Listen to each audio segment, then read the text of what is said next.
So today I am working on a ring, and I need to make a shank. So I have a half round wire here.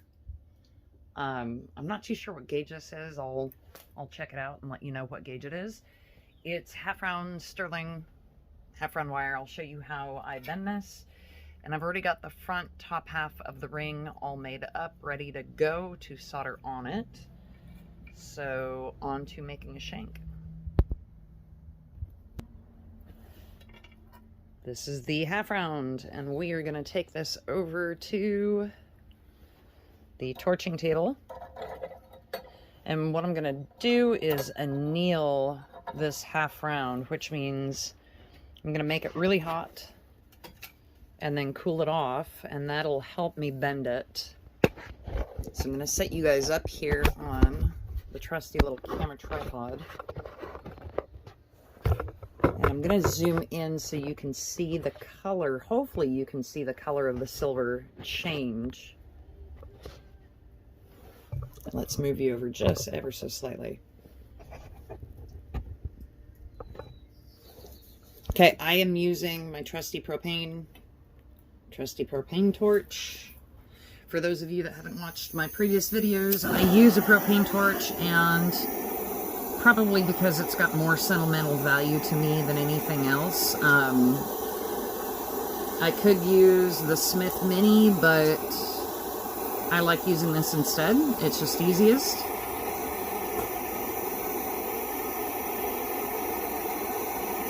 Do you see how it's turning kind of this red color? And I want like a size 7 or 8, so I'm going to anneal a little bit more than what I need, because it always sucks to have to come back and anneal the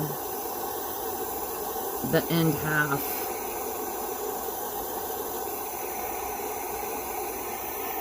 And I don't know if you see it slightly bending. You want to get off of it before it bends. Move the torch, basically. But see how when it turns red, and if I move, it stays red? That's when I know it's annealed. It's kind of this charcoal, grayish red color. I'm going to pick this up, and I've got a little dunk water bowl that I just dunked that in so it's cool enough to work. And then back to the bench and zoom. I'm going to zoom you guys out again. Back to the bench. And you can find these. This is probably one of the most helpful tools that I have in my studio for bending rings. You can find these at any jewelry supply store. You can probably order them online. This is not the cheapy Harbor Freight one. So Harbor Freight has one that is made out of kind of like a pot metal. It's super light. This is actually really very heavy. It's solid steel.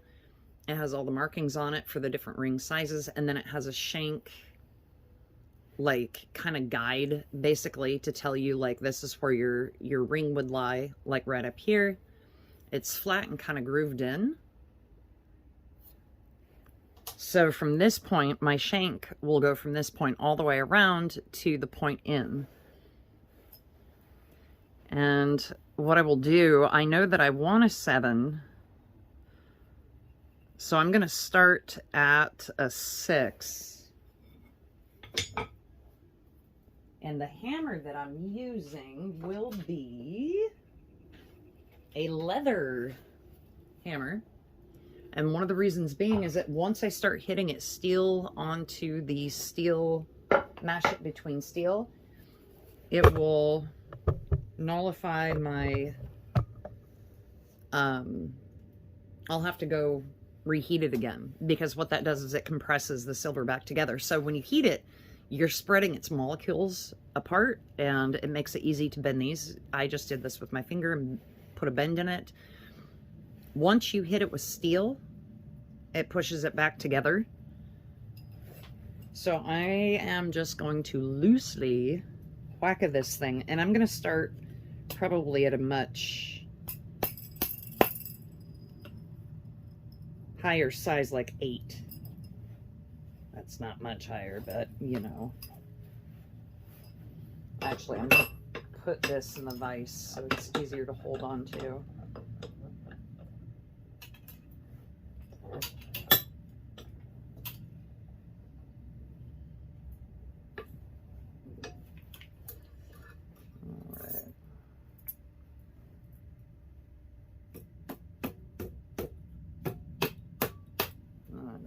I didn't do it tight enough. You can find some anvils that have like an add-in for it with these guys that can add in this thing. I'm just too cheap. I don't want to pay a ton for an anvil.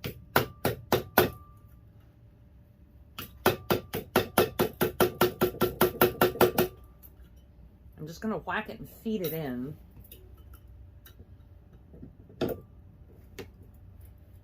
And then I will bend, well, I say I'll bend the rest by hand, but it depends upon how strong my hands are today. Phew.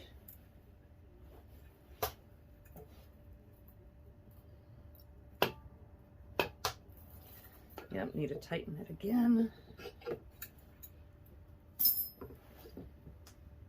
This thing just keeps moving on me.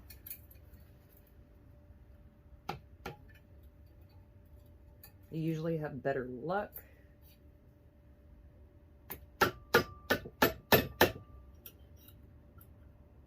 There we go. All right, that did it. It kind of grooved off to one side on me.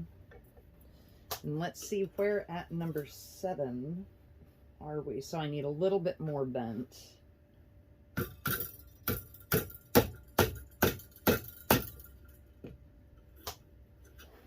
Okay, and I'm going to turn this thing so I can see the numbers. So we're at number 7's right here. Wrong way. Right way.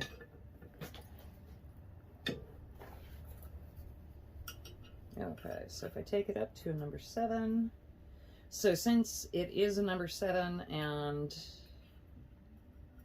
I want to make sure it doesn't end up a number 10, I'm going to just pinch it in ever so lightly and then walk it back on here. It's a little bit larger than a 7, but I know I need to cut this, so I'll take it to the 7, guide it, and I know where I want my cut at. I'm just going to use a big pair of cutters for this for right now. Sometimes I'll use a jeweler saw. Other times I'll use just the big pair of cutters. Depends upon the size of the half round.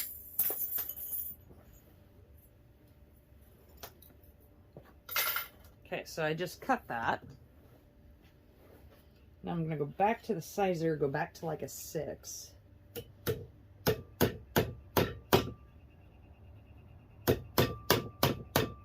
And I'm whacking the top of the ring. I don't know if you all can see that.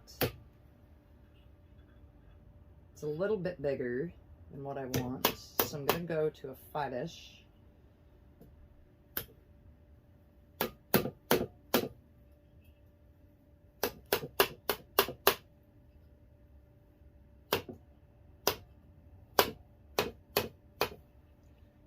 Okay, and then walk it back to a 7. And voila, we have a 7. So if you do it the way that I do it, make it slightly smaller than what you need, and then just walk it back to the size that you want, that is usually the best, most effective way that I've figured it out how to do it. So now I have a size 7 shank ready to go for my ring. That is it. Oh, and I take a file and I file this flat so that way I can stick it on the ring top. And actually, I might show you that. One of the files. take it and just make sure I have it sitting on the top evenly.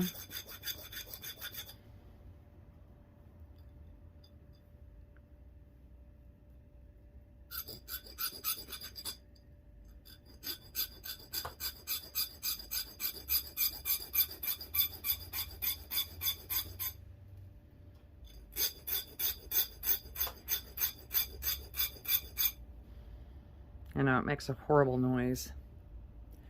I don't know if you can see that. But this allows me to set it on the top of the ring while I'm soldering and not have it go flying off or bending down or have to hold it in place. This gives it a little bit more of a way to stand on its own. So if I take my flat piece, set it on this, set this on this,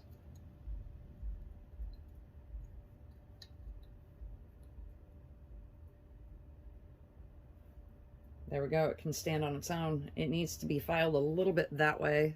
You can always tell which angle, if you need to angle it a different way when you're filing.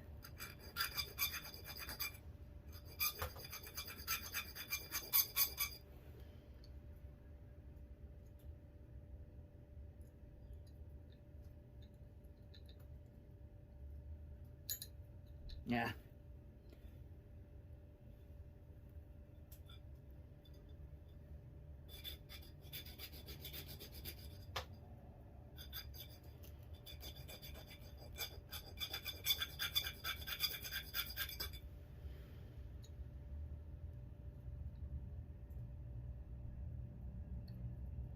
I think my sterling back is a little off. That's why it's not standing on its own.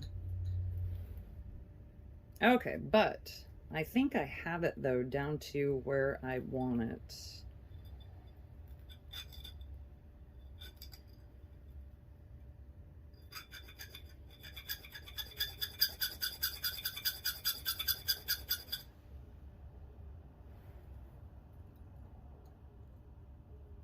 Yep, there we go. Perfect. Okay. Then I solder that puppy on. So that is the making of a ring shank.